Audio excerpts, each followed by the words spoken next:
Vamos con la segunda clase, con la segunda parte de esta clase de conflictos sociales en la Patagonia actual.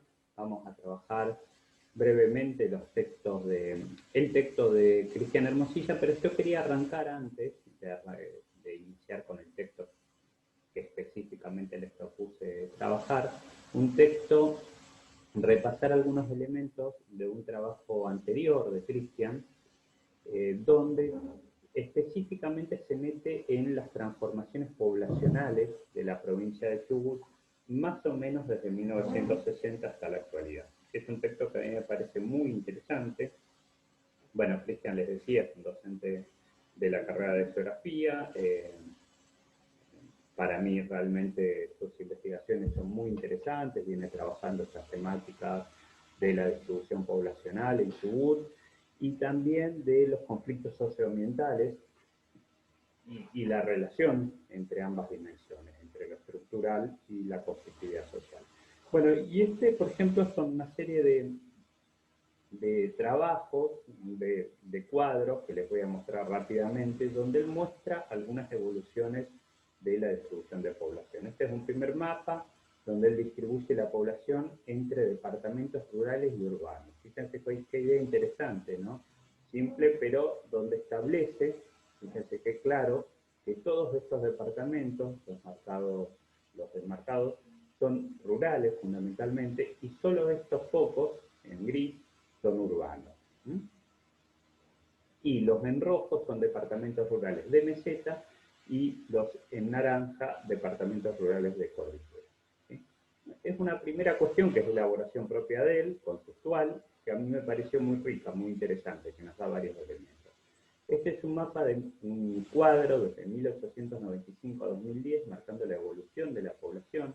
Pueden ver cómo desde 1920 hay un crecimiento sostenido de la población, que se profundiza un poco entre 1960 y 1980, se estanca un poquitito para el 91 y luego vuelve a subir al 2010. ¿Sí? También elaboración propia a partir de datos censales de Cristian. Esta es una comparación súper interesante entre el crecimiento relativo de Chubut y el de Argentina. Fíjense cómo el de Chubut es mucho más significativo, especialmente de 1920 a 1947, pero en todo momento se mantienen estándares mucho más significativos que los de Argentina, justamente por ser un territorio de reciente poblamiento a partir de la conquista militar. Y luego es una escala, bueno, primero lo trabaja con datos concretos, pero luego con una serie de gráficos que me parece que muestran muy bien, muy visualmente, la concentración de la población. Fíjense, bueno, esta es la evolución de la población por departamento, Escalante en amarillo, que es donde está Comodoro Rivadavia, Rawson, que es donde vivimos nosotros, digamos, Trelew, Rawson, Viedma, que es Puerto Madryn, donde viven varios de ustedes también, y bueno, y Futaleufú, que es la región de Esquel. Y fíjense la secuencia de la concentración de la población. ¿Sí? 1920, un poco con mapas que van distorsionando la estructura geográfica a partir de dónde se concentra población. ¿Sí? Muy interesante cómo trabaja con estos programas Cristian. Fíjense cómo está concentrada, pero se vislumbra el mapa todavía, no está tan concentrada. ¿Sí? La distribución de la población en centros urbanos todavía no difumina la estructura geográfica. Ya empieza a estar sí más difuminada en 1960, con una gran concentración en Comodoro Rivadavia y una progresiva concentración en el noreste del Chubut y en el noroeste. Y ya para el 2010 la concentración es brutal, ya no se identifica que esto era una provincia como la que nosotros reconocemos en el mapa, sino que son como tres grandes núcleos urbanos, uno que ha quedado muy minoritario en realidad en relación a los otros dos. El noreste del Chubut sobrepasa ya como núcleo urbano que concentra ciudades en íntima interrelación, como son Madryn, Trelew, Rawson, a Comodoro Rivadavia, y Esquel se ha quedado un poco, pero sobre todo el resto de la provincia, fíjese lo que es, la nada misma. ¿Sí? Bueno, esos mapitas a mí me parecieron muy interesantes de Cristian, que muestran esa evolución. Si alguien le interesa, podemos trabajar. Como ven, tiene un montón de otros datos muy ricos que bueno, muestran un proceso de investigación súper serio. Vamos a trabajar ahora entonces el texto de él sobre la conflictividad social en torno a las cuestiones socioambientales. Entonces, en su texto podemos ver cómo este movimiento ecologista o ambiental tiene una fuerte tradición en Patagonia que puede rastrearse a lo largo de varias décadas y que se conecta con la historia de la región y con la historia de ser una región conquistada por el Estado Nacional. Ahí, bueno, hay una impronta muy fuerte en este movimiento ambiental de algunos referentes, formadores de las primeras camadas de militantes ecologistas o ambientalistas, que son Javier Rodríguez Pardo y Lucas Chiappe, entre otros, que plantearon una sintonía entre las demandas ambientales, el cuestionamiento de la hegemonía del modelo desarrollista y de esa igualación entre industrialización, crecimiento y desarrollo, donde, bueno, como ya lo vimos, el motor era la instalación de emprendimientos productivos o extractivos, sin importar los costos sociales ni ambientales. Si crecía la economía, eso era bueno para todos. No se ponía en cuestión nada más profundo que eso. Ese cuestionamiento se va a reforzar tras la caída del desarrollismo, que tenía mucha hegemonía, pero que a pesar de eso estos sectores ambientalistas lo cuestionaban, y con la imposición del modelo neoliberal, que acentuó y hizo muy evidente el carácter predatorio y saqueador del capitalismo en la región, van a haber más grupos, más sectores que van a empezar a cuestionar esta matriz de apropiación de los bienes naturales, de los bienes comunes y su transformación en recursos naturales para la acumulación privada de grandes empresas de capital privado. Con el neoliberalismo se profundizó la idea de la Patagonia como tierra de conquista y de que su riqueza en bienes comunes debía ser transformada en una presa codiciada, transformando esos bienes comunes en recursos naturales según el paradigma capitalista. Quizás por eso este movimiento ecologista o ambiental adquirió en los últimos años una gran capacidad de interpelación social, y a pesar que sus movilizaciones quizás muchas veces no convoquen una masiva cantidad de personas, podemos ver que sus demandas y consignas atraviesan sí a la mayoría de la sociedad patagónica, estén de acuerdo o no.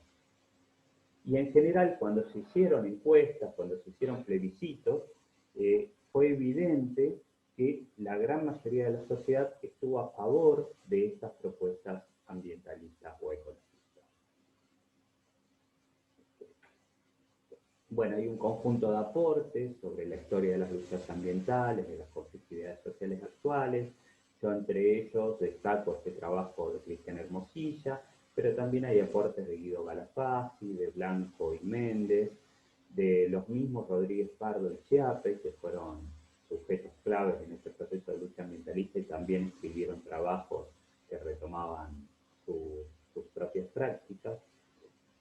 Y ahí hay dos hitos centrales del movimiento ambientalista, que fueron, el primero, la oposición a la implantación de un basurero nuclear en la pequeña localidad de Gastre, ¿no? Un intento que fue inicialmente frenado en los años 80, durante el gobierno de Alfonsín, y nuevamente enfrentado y nuevamente frenado durante los años 90, en el año 96 especialmente. Y luego el otro eje clave de la conflictividad social ambiental es el actual enfrentamiento al desembarco de las multinacionales megamineras, lucha que tiene quizás su emblema de partida en el año 2003, en la lucha del pueblo de Esquel, que terminó en ese plebiscito donde más del 80% de la población se opuso a la instalación de una actividad megaminera en esta ciudad, pero que sigue hasta el presente, como bien sabemos.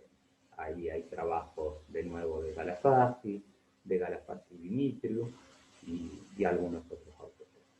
Es un movimiento quizás sin muchos militantes activos, ni organizaciones muy formales, ni estructuradas, y sin mucha plata, pero quizás sea el que tiene la mayor capacidad para interpelar con sus ideas y pronunciamientos al conjunto de la sociedad.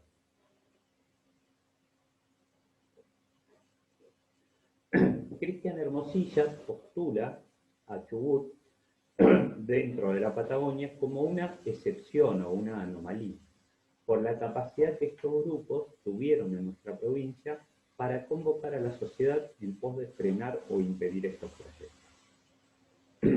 La clave explicativa de la potencia de interpelación parece residir en observar las profundas bases que tiene este movimiento, las profundas bases sociales, sin creernos que el mismo nació de la nada en 2003 con la lucha del no a la minería.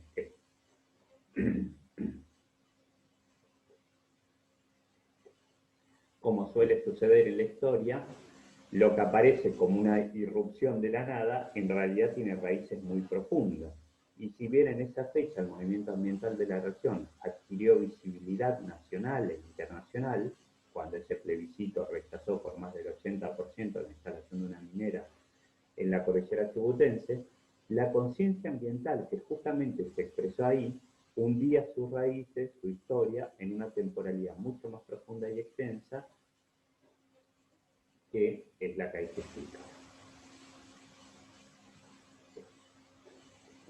Para Hermosilla, el movimiento ambiental nació en la región hace unos 40 años como resultado de la síntesis entre militantes del movimiento contracultural, en Argentina comúnmente referenciado como el hipismo, hippies, que se van a sentar en el noroeste de Chubut y el suroeste de Río Negro, y las tradiciones, todo lo que hoy es conocido como la comarca andina, ¿no? Desde la comarca del paralelo 42, desde el Bolsón, pasando por Lago-Puelo, El Hoyo, Epuyén, y las tradiciones organizativas, o sea, ese hipismo, esos militantes contraculturales, junto con las tradiciones organizativas y de lucha propias de una sociedad en constante conflicto y movimiento, como ya lo era para los años 60 y 70, la sociedad de la costa chubutense y Río Negro. Esas comunidades urbanas, de la costa especialmente, pero también algunas de las comunidades urbanas más pequeñas de la cordillera, ya aportaban para los años 60 profundas experiencias de luchas sindicales, sociales y políticas, especialmente en torno al movimiento obrero, pero que van a empezar a tejer redes, a tejer relaciones con ese movimiento ecologista o ambiental. Hermosilla periodiza la historia del movimiento ambiental en 3 momentos clave. El primero para él va a ser el surgimiento, que lo va a demarcar hacia finales de los 70 e inicios del 80, con eje en la comarca andina, el Bolsón, Lago-Puelo y Epuyén.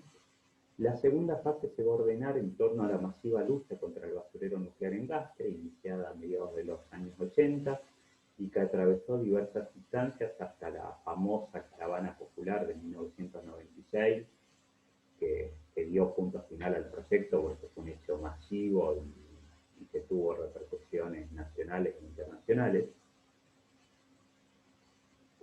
Y fue allí, con ese gran hecho, con esa gran caravana popular, cuando el discurso ambientalista en clave de cuestionamiento a la perspectiva economicista que entendía la naturaleza como mero reservorio de recursos naturales para ser explotados en clave de generación de grandes fortunas individuales, comenzó a lograr interpelar al conjunto de la región con especial foco en la provincia de Chubut. El periodo actual, el último que destaca el autor, tiene su punto de partida hacia inicios del actual siglo y se extiende hasta los días en que estamos hablando. Bien sabemos que las luchas contra el no a la mina siguen siendo parte central de nuestro acontecer cotidiano de conflictividad. Ahí sigo.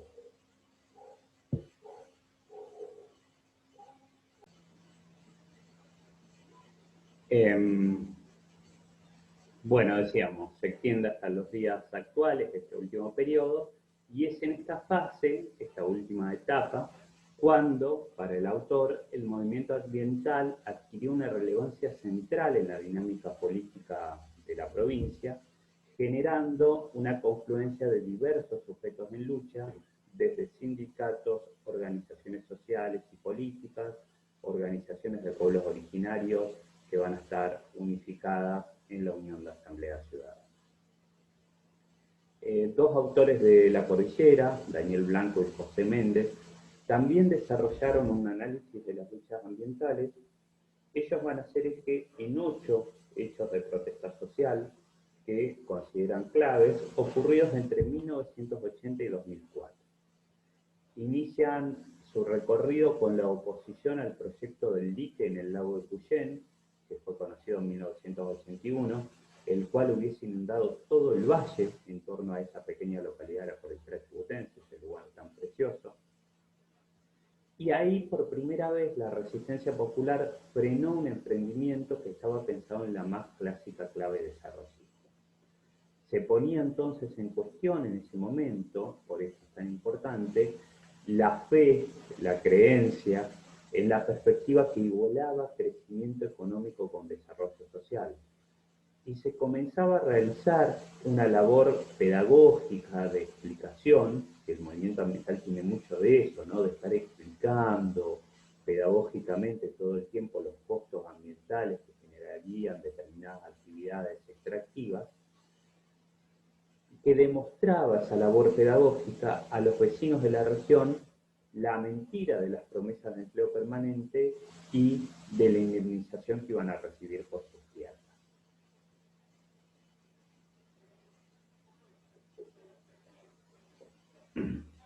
Esa tarea de propaganda permanente, de explicación permanente, propaganda en el mejor sentido, ¿no? De estar propagandizando las ideas propias que se oponían a las ideas hegemónicas del desarrollismo, fueron también las claves para lograr que un sector importante de la sociedad se opusiera al basurero nuclear en Gastre y al proyecto Prima Clima, que ese proyecto Prima Clima pretendía realizar un enorme negocio al costo de deforestar los bosques cordilleranos tras la falsa promesa de un supuesto manejo sustentable de los bosques de lenga en la zona de Alto Río Seiler, en el sureste de nuestra provincia, una zona también bellísima.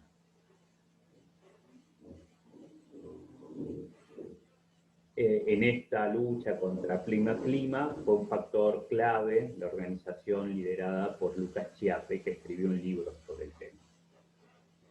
Luego, Méndez y Blanco reseñan los casos de la explotación petrolera en el sur de Chubut y norte de Santa Cruz y la implantación de la planta productora de aluminio primario en Puerto Madre y los costos ambientales que estas actividades generaban, y cómo recién después de muchos años de que esas actividades se desarrollaron en estas respectivas regiones, empezó a generarse cierta conciencia sobre las consecuencias que generaba en la población, en la salud de la población y en las condiciones de la naturaleza en general.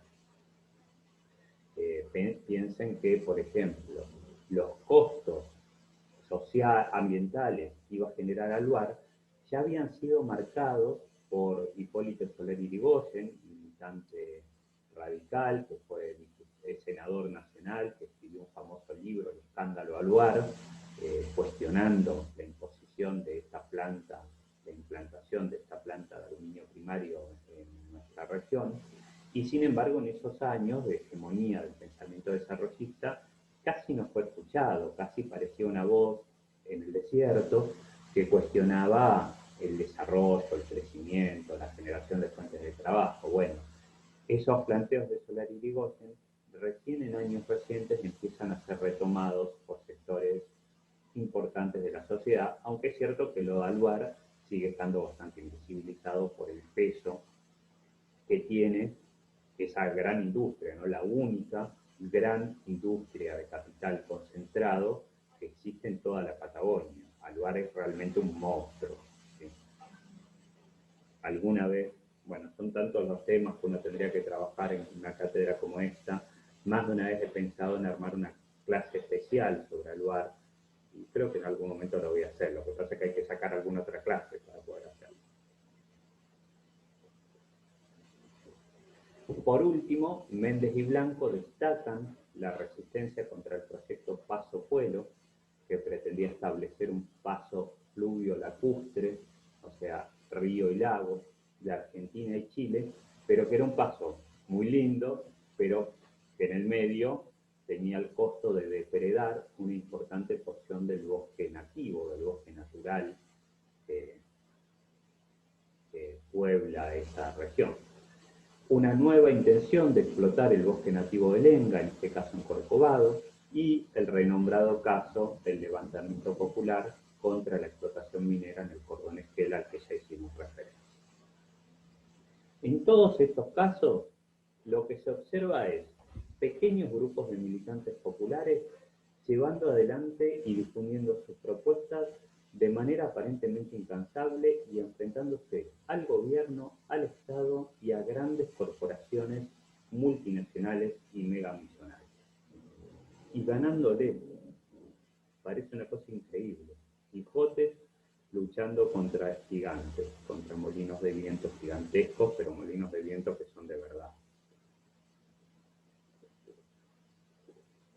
Estas acciones se realizan en clave de reacción ante emprendimientos que prometían el desarrollo de la región y la generación de empleo para sus habitantes, ¿no? Muchos de los cuales anhelaban ese empleo porque vivían en muy malas condiciones. La militancia ambientalista difundió una y otra vez que esas promesas de empleo estable y permanente no se llevarían a la realidad, a la vez que estos proyectos mega extractivistas agredirían de forma insalvable y imposible de ser rectificados las condiciones ambientales, poniendo por lo tanto en riesgo la salud de toda la población y la continuidad de la naturaleza y de los paisajes tal como los conocíamos.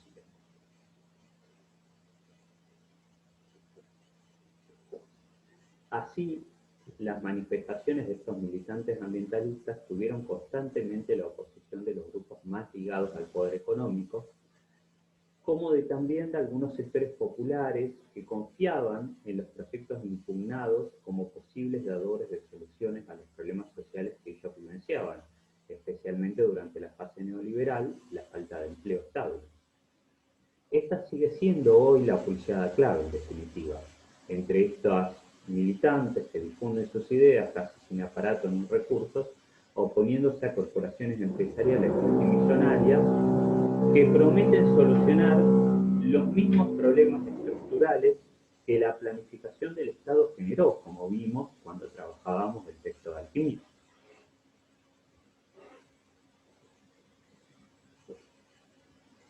Uno de los rasgos centrales y muy interesantes del movimiento ambientalista en los últimos años ha sido su progresiva articulación con los pueblos originarios de la región en torno a una mirada común que entienda a la naturaleza como mucho más que un simple reservorio de supuestas potencialidades de explotación económica para el lucro individual y que piensa a ese territorio como parte integral de su vida.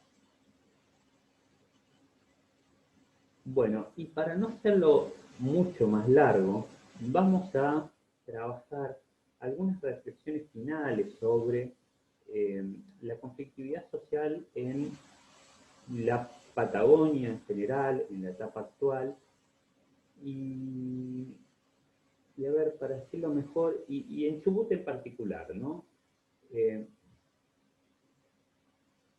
Si uno pensase, bueno, ¿cuáles son los movimientos sociales fundamentales, los ejes de conflictividad social que explican la dinámica de conflictividad?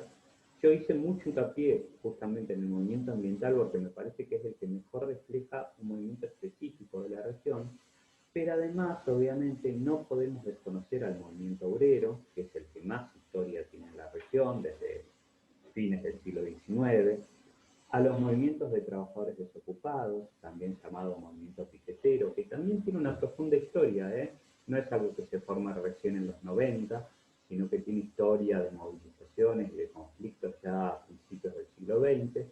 El movimiento estudiantil, que también, lejos de lo que quizás se supone que nace con la universidad, también tiene una historia importante, con conflictos ya en los años 30, una huelga muy importante en el 55 contra la dictadura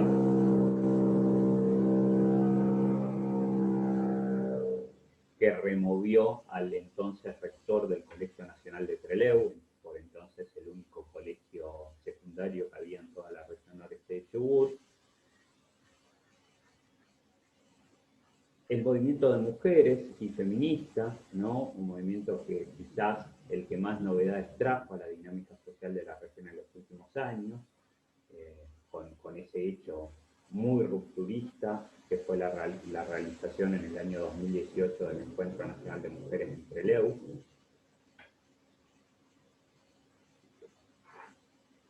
El movimiento de derechos humanos, que también tiene una profunda historicidad regional, porque además en nuestra región se vivieron hechos muy importantes vinculados a la violación de derechos humanos, desde que la cárcel de Rawson, en gran parte de su historia, casi en la totalidad de su historia, un lugar, casi un campo de concentración para presos políticos, para militantes sociales, populares que se oponían a los gobiernos de turno. Esto se dio en varios momentos de la historia, se profundizó desde fines de los años 60 y durante los años 70, y tuvo quizás como hecho fundamental y más conocido a nivel mundial el de la masacre de Trelew, ¿no? En 1972, y luego, muy conectado con esa historia de la masacre de Trelew, la fuga y la masacre, el trelewazo, ¿no? Como grandes hechos sociales alrededor del tema de derechos humanos que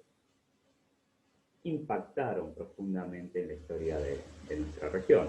Y por último, el movimiento más antiguo de la región, que es complejo hasta definirlo como un movimiento social, que es el de pueblos originarios. Digo, complejo decir que es un movimiento social porque en realidad son naciones oprimidas por un Estado que les quitó a través de un proceso de conquista la soberanía sobre sus territorios y, como sabemos, asesinó a muchos de sus integrantes y hoy en gran medida sigue saqueando sus historias, sus tierras y sus tradiciones.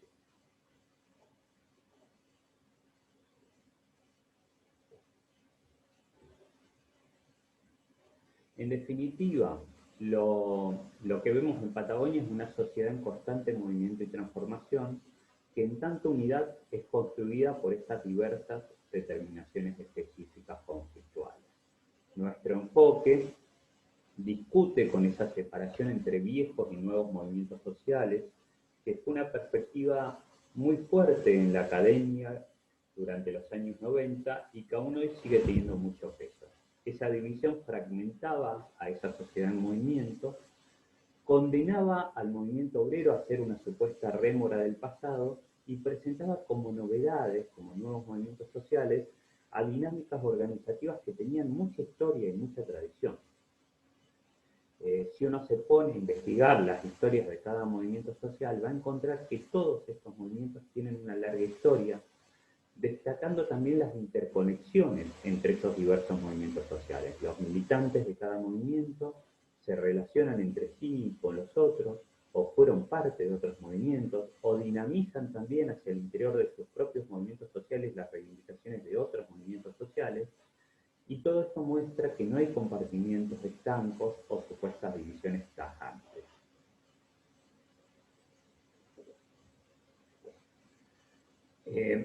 Todos los movimientos sociales en Patagonia tienen como mínimo más de 40 años de historia. Parece ser quizás el impulso desarrollista el que complejiza la sociedad regional, promoviendo la formación de estos movimientos, pero de los 7 casos que nombré, solo se han encontrado periodizaciones previas al desarrollismo, movimiento obrero, el de trabajadores desocupados, el estudiantil y obviamente el de pueblos originarios, o sea, 5 de ellos. Pero en realidad falta mucho por construir de la historia, por ejemplo, de la historia del movimiento de mujeres. Y esa quizás una de las tareas que les quiero dejar planteadas como, bueno, como cosas que ustedes podrían contribuir en sus investigaciones, sean sus trabajos de cierre de esta cátedra, o sea, en sus trabajos hacia el futuro, sus tesis de licenciatura si las hacen, o sus proyectos de investigación, o la forma que quieran darle a esas necesarias investigaciones sobre nuestra historia de lucha y de organización popular. Dejamos aquí.